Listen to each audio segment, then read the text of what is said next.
Dear Mommy Onyx, umpisahan, Mommy Onyx, ang aking bigyan nyo ng oras ang aking liham ng nakaraan. Mommy Onyx, pagkatapos kong maipanganak ang aking panganay, after 1 month, tinanong ako ng aking ina kung anong plano ko sa aking anak. Hindi ko maintindihan ang aking sarili sa panahon na yon, Mommy Onyx, kasi wala akong plano. Hindi ko alam kung anong gagawin ko. Hindi ko alam kung anong dapat kong gawin, Mommy Onyx. Everything is first time to me, Mommy Onyx, sa panahon na yon. Kaya, ang sagot ko lang sa aking ina, hindi ko alam, nanay. Hindi ko alam kung anong gagawin ko. Wala akong plano. Medyo tumaas ang boses ng aking ina sa panahon na iyon.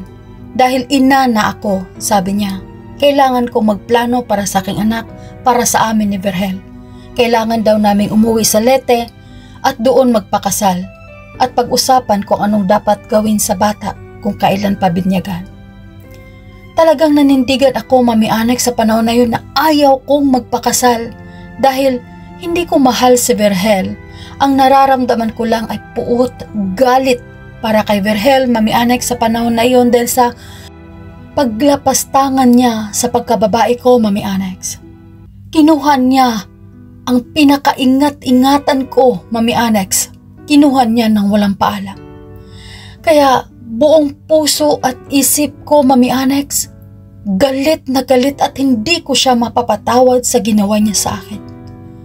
Subalit, talagang na-force ako ng aking ina, Mommy Onyx, na umuwi sa Leyte kasama si Virgel. Dahil sa kabilang baryo lamang ang baryo ni Virgel, Mommy Onyx, para daw madaling makabisita ang pamilya ni Virgel sa aking anak, Mommy Onyx. Kaya kailangan naming umuwi sa Leyte. At dumiretso nga kami sa ancestral house ng aking ina, Mommy Onyx, doon sa Leyte. Kaya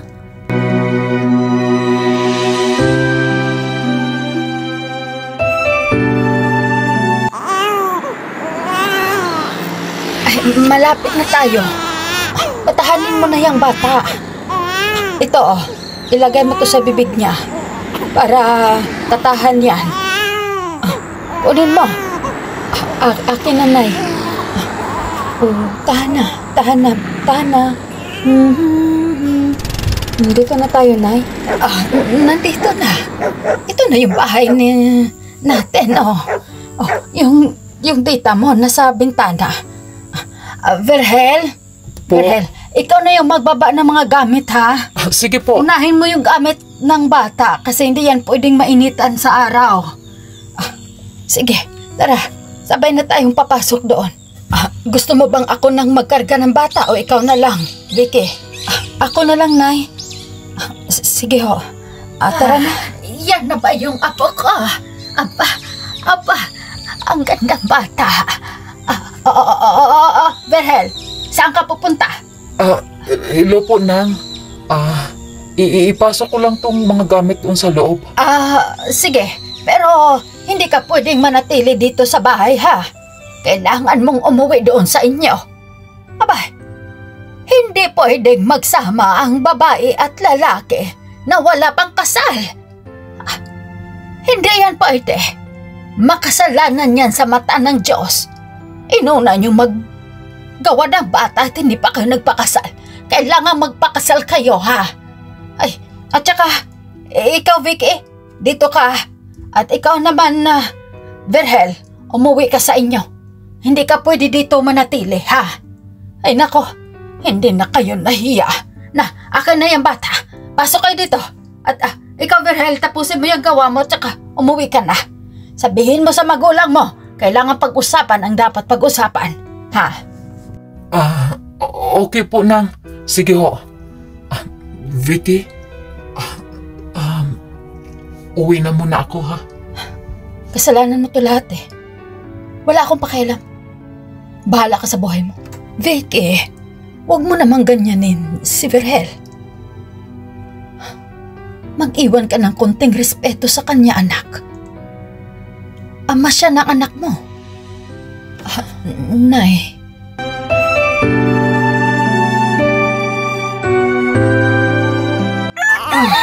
Okay. Baby, tahan na. Ito, gatas mo. Didi ka na. Tahan na. Lana. Dumidik ka. Tahan na, baby. Tahan na. Buti na lang, nakatulog ulit si baby. Nagutom pala. Sino yun? Kay aga-aga. Masilip nga at makapakinggan. Sino ba yan? Ang auntie pala ni Virgel. Na meron na silang anak. Huwag mong konsintihin yung anak mo. Kailangan magrinig yung boses mo. Kailangan silang makasal ni Virgel. Aba, hindi ko mapipilit ang anak ko. Kung ayaw niyang magpakasal, wala akong magawa. Pwede naman silang hindi magpakasal kung ayaw ng anak ko. Ay, hindi pwede na hindi sila makasal.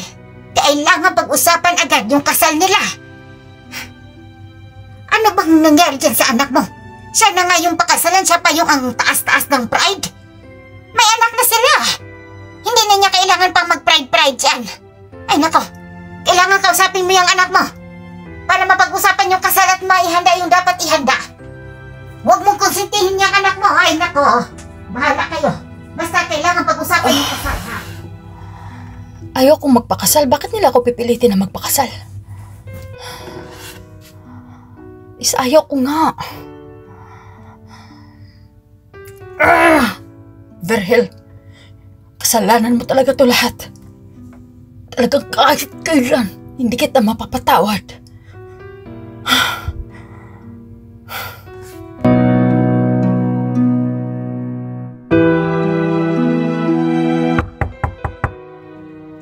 Vicky, bumaba ka sa baba.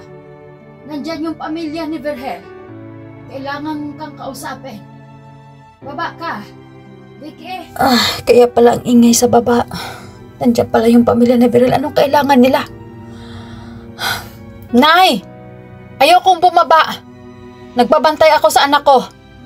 Ay, kailangan mong bumaba. Kailangan ka nila doon sa baba para pag-usapan ang dapat pag-usapan. Halika na. Bumaba ka na. Buksan mo tong pinto, Vicky. Ayoko nga, Nay. Kayo na lang ang harap sa kanila. Kayo na mag-usap. Bahala kayo. Nasya, sige. Bababa na ako. Pag gusto mong bumaba ka para makausap kanila ng maayos. Dalhin mo ang bata. Ewan ko, bahala kayo. Kung gusto nyo kayong magpakasal, basta ayoko magpakasal. Naiinis talaga ako dyan sa Virgel na yan. Sino yung umakyat sa bintana? Oh, anong ginawa mo dyan? Bakit sa bintana ka dumaan? Ate, kailangan mo bang bumaba doon ba? Kailangan ka nila doon sa baba ba? Ako na lang magbabantay dyan kay baby. Sige na ate. Mahulog pa ako dito ngayon. Hindi talaga sila nakakaintindi. Bakit ba nila ako pipilitin na magpakasal? Ayoko nga.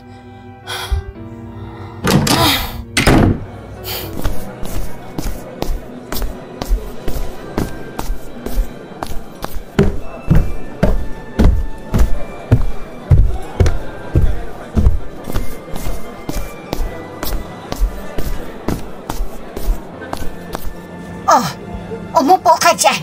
Butit bumaba ka. Pambihira ka naman, Vicky. Yung kasal nyo na ang pag-uusapan. Ano pang inaarte-arte mo? Bakit ayaw mong magpakasal? Hindi pwedeng hindi kayo magkasal. Kailangan makasal kayo ng pamangkin ko. Naintindihan mo ba ako, Vicky? May anak na kayo. Maswerte ka nga't pakasalan ka ng pamangkin ko. Yung ibang mga babae dyan binubuntis lang at iniiwan. Pero ikaw, gusto kang pakasalan ng pamangkin ko. Ano pang inaarte-arte mo, ha? Vicky? Ayaw ko nga magpakasal kay Virgel. Kahit may anak na kami, ayaw ko pakasal. Pwede naman niya suportahan yung bata. Bakit kailangan namin magpakasal? Ay, Vicky. Na. Sa ayaw mong sagot gusto, kailangan yung magpakasal ni Virgel. Alang-alang sa bata. Naintindihan mo? Manahimik ka lang dyan. Kami na lang ang mag-usap-usap tungkol sa kasal niyo ni Vergel. Kailangan sa madaling panahon, maitakda ang inyong kasal ni Vergel. Hindi yan maganda sa paningin ng Diyos na may anak na kayo at hindi pa kasal. Labag yan sa kagustuhan ng Panginoon. Naintindihan mo ba? Naintindihan mo ba? Manahimik ka dyan. Kami na ang bahala sa kasal nyo. At kailangan yung pumunta sa seminar para maiproseso na yung dapat ninyong iproseso. Naintindihan mo ba ako? Ha? Ay, nako.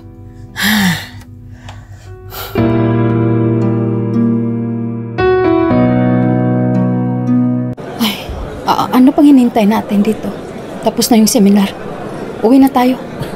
Sige. Ayaw mo bang kumain muna?